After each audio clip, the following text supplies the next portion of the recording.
जय हिंद दोस्तों। तो आज हम आपके लेके आए हैं इंडियन आर्मी रीजनिंग का पार्ट 2। पहला पार्ट अपलोड कर दिया गया है दोस्तों। यदि आपने अभी तक नहीं देखा है तो डिस्क्रिप्शन लिस्ट में हम मेंशन कर देंगे, आप जाकर पहले पार्ट को जरूर देखिएगा। ये पार्ट दूसरा है। तो यदि आप भी इंडियन आर्मी की तैयारी करते हैं तो इस वीडियो को पूरा अंत तक देखिए। इसको देखने से आपको पता चल जाएगा कि आर्मी में किस प्रकार के रीजनिंग के लेवल होते हैं और किस प्रकार के रीजनिंग पूछे जाते हैं। दोस्तों बहुत आसान रीजनिंग पूछे जाते हैं।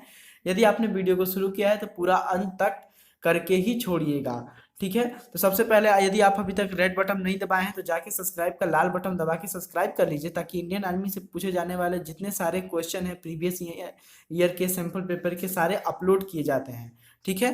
तो चलिए चलते हैं अपने पहले प्रश्न को, जानते हैं कि हमारा पहला प्रश्न क्या है। तो हमारा पहला प्रश्न है दोस्तों कि दिए गए विकल्पों में से संबंधित को चुनिए, ठीक है। तो मछली, ठीक है, नहीं पानी है तो पानी का मछली दिया हुआ है, ठीक है। तो वायु का चार ऑप्शन दिया है, क्या होगा, यानी मछली पानी में रहती है। आप लॉजिक बनाइए, मछली पानी में रहती है तो वायु में क्या रहता है, पंछी, तैरना, उड़ना या चलना। तो इसका जो राइट आंसर होगा होगा ऑप्शन नंबर ए, पंछी। यानी कि पंछी हवा में रहती है, रहती नहीं है मतलब हवा में उड़ती है, यानी हवा से उसका संबंध है पंछी का, ठीक है। तो हमारा अगला प्रश्न है कि नीचे दिए गए संबंधित को चुनिए, ठीक है। तो ये रीजनिंग का प्रश्न है, तो इसमें रीजनिंग के जैसे क्वेश्चन पूछे गए हैं, ठीक है। तो पहला है ए बी सी डी, यानी कि ये क्रमशः है, यानी एक बराबर है, ठीक है जे के एल एम, ठीक है, ये भी बराबर है। फिर ये है पी क्यू आर एस, ठीक है, ये भी लाइन से है। पर ये है क्यू एक्स वाई जेड, यानी कि ये गलती है, ठीक है। देखिए क्योंकि चार पूछे गए हैं ए बी सी डी, ये लाइन से हैं, ठीक है दोस्तों, क्रमशः आते हैं।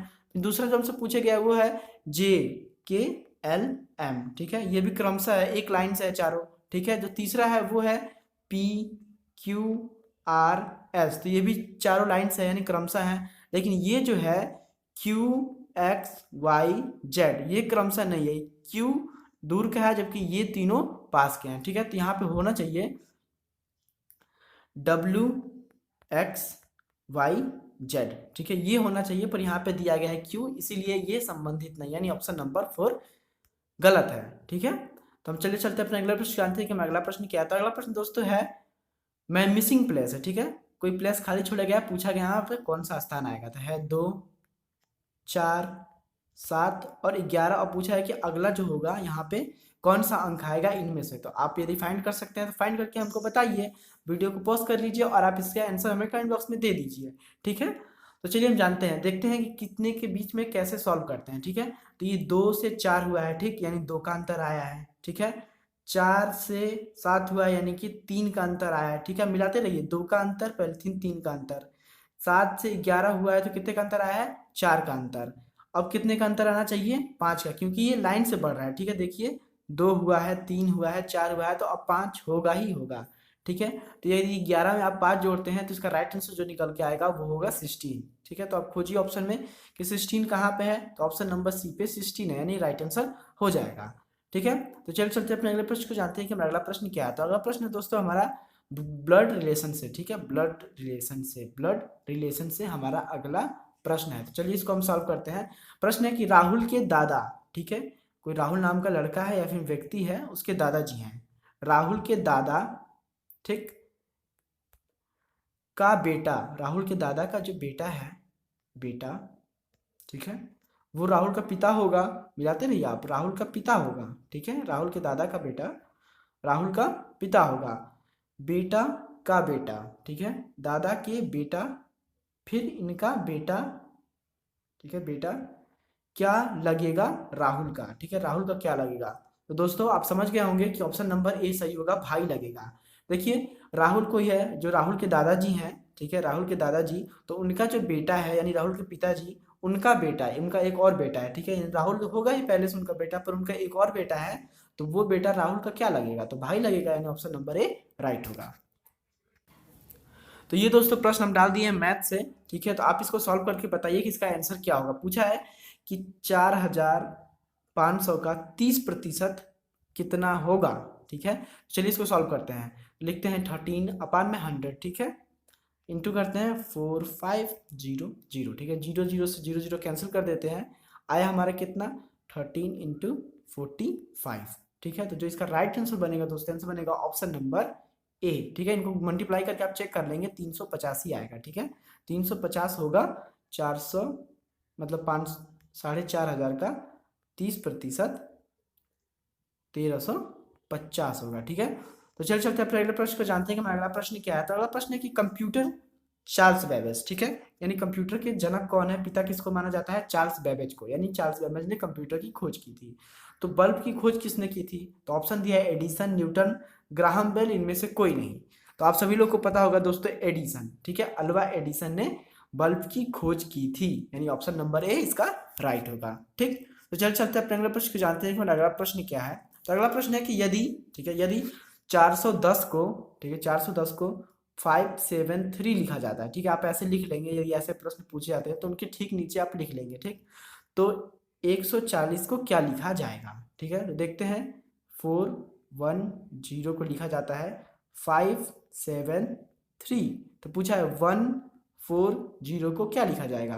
तो आप देखिए 1 के नीचे 7 है तो यहाँ पे 7 लिख देंगे। ठीक, 4 के नीचे 5 है तो 5 लिख देंगे। ठीक, और 0 के नीचे 3 है तो 3 लिख देंगे। ठीक, तो खोजेंगे कि ये कहाँ आया है। ठीक है, तो ये आया है दोस्तों ऑप्शन नंबर बी पे। ठीक है, यानी ऑप्शन नंबर बी आप राइट मार के आगे निकल जाएंगे। ठीक है, आपका आंसर एकदम राइट हो जाएगा। तो हमारा अगला प्रश्न है कि विषम, तो हमारा अगला प्रश्न है दोस्तों कि विषम चुनिए। ठीक है, 4 ऑप्शन दिए हैं, चारों में से आपको विषम चुन के बताना है। तो पहला ऑप्शन है चीता, दूसरा ऑप्शन है शेर, तीसरा ऑप्शन है घड़ियाल और चौथा ऑप्शन है लोमड़ी। तो आप सभी लोग को आंसर पता लग गया होगा कि जो इसका राइट आंसर होगा वो क्या होगा। ठीक है, आपको पता है कि चीता भी जंगल में रहता है, शेर भी जंगल में रहता है और लोमड़ी भी जंगल में रहती है, यानी कहने का मतलब है जमीन पर ये जो घड़ियाल है ये जमीन पर नहीं रहता है, ये रहता है पानी में। ठीक है, घड़ियाल पानी में रहते हैं। ठीक है, यानी ये सरीसृप वर्ग में आते हैं। ठीक है, सरीसृप वर्ग में आते हैं घड़ियाल, तो इसीलिए इसका जो राइट आंसर होगा ऑप्शन नंबर सी। ठीक है, चलो चलते हैं अपने अगले प्रश्न की ओर। तो हम लोग का अगला प्रश्न है कि जिस प्रकार कलम का संबंध लेखन सामग्री से है उसी प्रकार कुर्सी का संबंध किससे है। तो ऑप्शन दिए हैं, पहला है आराम, दूसरा है कमरा, तीसरा है फर्नीचर, चौथा है लकड़ी। तो पूछा है कि इनमें से कुर्सी का संबंध किससे होगा, तो जो इसका राइट आंसर होगा दोस्तों आंसर होगा ऑप्शन नंबर सी, फर्नीचर।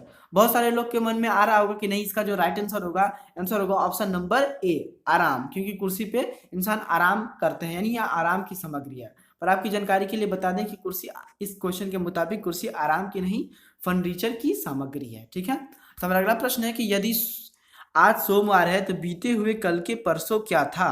ठीक है दोस्तों, यदि आज को मान लीजिए टुडे, ठीक है, तो बीते हुए कल यानी कि कल हुआ, ठीक, बीता हुआ कल है, याद रखिएगा ये बीता हुआ कल है, बीते हुए कल के परसों यानी 1 दिन और 2 दिन, ठीक है, तब होगा परसों। तो यदि आज सोमवार है यानी मंडे है, ठीक, तो जो हमारा बीता हुआ कल है वो होगा संडे।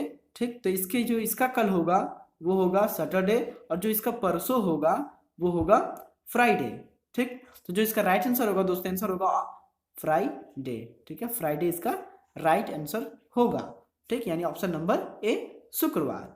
ठीक है, तो हमारा अगला प्रश्न है कि गुलाब फूल, ठीक है, गुलाब यदि फूल से संबंधित है तो मटर, ठीक है, मटर आप सभी लोग को पता होगा कि मटर तब किससे संबंधित होगा, सब्जी से, फल से, फूल से, या इनमें से कोई नहीं। तो आप सभी लोग को राइट आंसर पता लग गया होगा कि जो मटर होगा वो सब्जी से संबंधित होगा, यानी ऑप्शन नंबर ए। तो हमारा अगला प्रश्न है दोस्तों कि विश्व पर्यावरण दिवस कब मनाया जाता है। ये प्रश्न दोस्तों आपके लिए, आपको इसका आंसर कहीं से भी हमको खोज के देना है। ठीक है, कि विश्व पर्यावरण दिवस कब मनाया जाता है। ठीक है, तो यदि आप इसका आंसर आपको पता है तो आप तुरंत जाके कमेंट बॉक्स में लिख दीजिए। ठीक है, सबसे पहले यदि आपको नहीं पता है तो आप कहीं से खोज के आइए और खोज के हमको बताइए कि विश्व पर्यावरण दिवस कब मनाया जाता है।